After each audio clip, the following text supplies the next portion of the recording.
Hey everyone, Baker Mayfield's problem is bad mechanics. It can be summed up simply as bad mechanics. Part bad mechanics and part bad play design with respect to timing. Let me show you an interception that actually was presented on ESPN. It starts off with Mayfield back to throw. The first problem really is evident just as he's dropping back. Right here, okay? Let's stop. Stop it right here. And what we'll find is once he gets set, if this is a properly timed passing play, once he got set, he will already be ready to throw. The ball will be gone right here, but it's not. He takes a hitch step, but look what he does.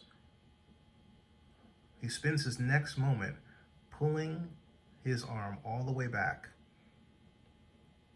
And look at the time that it takes for Mayfield to get his arm from that position, that cocked position, to throw right here. Let's stop it right there, okay? And then the ball is gone. He has wasted roughly a third of a second just with that long motion. But then look again at his body. Look at its positioning. Why is it that way?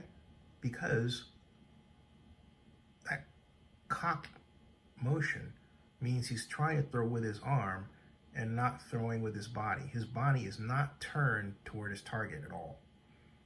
In fact, it's not turned toward anywhere. His head is, but his body isn't. His body should always follow where he wants to go. It should literally point. It should literally point the ball to where it wants to go. But his body doesn't do that. That happens more often than not. Now, the best way to stop this, to cure this, we go back to the play itself, is for the Cleveland offensive coordinator to work on timing itself. And that means when he steps back, design planes so that these routes are shortened, so that Mayfield is taught to throw without a hitch step or with one hitch step, and he releases the ball at his ear level rather than a cock. See right here, the ball should be up. It's too low. The ball should be carried higher. This is something that a number of quarterbacks have worked on in their career, most notably Terry Bradshaw. It should be higher, but it's not. And he spends time pulling it back. And when he does this, the time that it's taken is a signal to, and the way he's looking and where he's looking is his head is a signal to defenders that he's going to throw in that direction, so they're ready. But he does them a favor with bad body motion, a body that isn't pointed to where it's going. The legs are, he's got his left leg to the left, he's got his right leg planted, but not even toward where he's throwing. He's got his arm throwing to the right, and his body isn't even pointed that way, so he takes off, and that's what happens.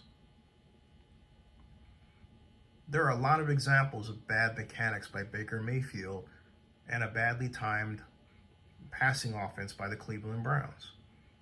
You don't have to replace Baker Mayfield with someone else.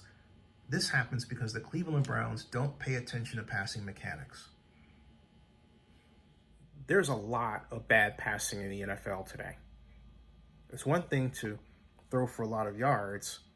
Okay, maybe you got lucky because you played a team that had a certain coverage or they had injuries and weaknesses. But it's quite something else to do it consistently week after week.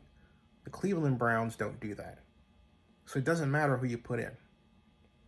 It doesn't matter whether it's Baker Mayfield or if they got Tyrod Taylor or Mickey Mouse.